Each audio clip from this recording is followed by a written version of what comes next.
অনুভূতি তো ভাষায় প্রকাশ করার না। আসলে ওর জন্য না আমি সব উইন্ডোগুলা খোলা রেখেছি। ও না ফরচুনেটলি সবগুলা পিক করেছে। ওখানে যেখানে দিয়েছে সেখানেই she did very good. So আমি শুধু ওকে সাপোর্ট দিয়ে গেছি। অনুভূতি তো ভাষায় প্রকাশ করার না, এক শব্দে বলে শেষও করতে পারবো না, বাট ভীষণ ভালো লাগছে। রিয়েলি রিয়েলি অ্যামেজিং ফিলিং একটা। আমি এটা বলবো কি, ও সায়েন্টিস্ট হয়েও কিন্তু she can be a model. Scientist হয়েও ওটা ওর জন্য আরও পজিটিভ, যে ও সায়েন্সের সাথে ওর প্রেজেন্সটাকে যদি কাজে লাগিয়ে কোনো একটা লাইফের উন্নতি করতে পারে, দেশের উন্নতি করতে পারে, কাজে লাগাতে পারে, তো কেন না।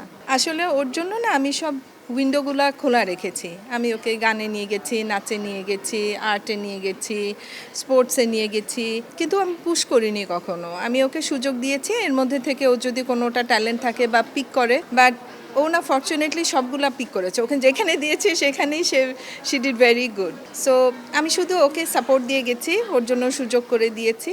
আর বাকি ওর ট্যালেন্ট ছিল, তাই জন্য ধরে রাখতে পেরেছে বা এগোতে পেরেছে। আজকের আয়োজন আমার বেশ ভালো লেগেছে। বেশ ছোটোর মধ্যে সুন্দর একটা প্রোগ্রাম ছিল। আপনারা সবাই এসছেন। এই প্রোগ্রামটা খুবই একটা এনরিচ প্রোগ্রাম ছিল আমি বলবো। অনেক ধন্যবাদ।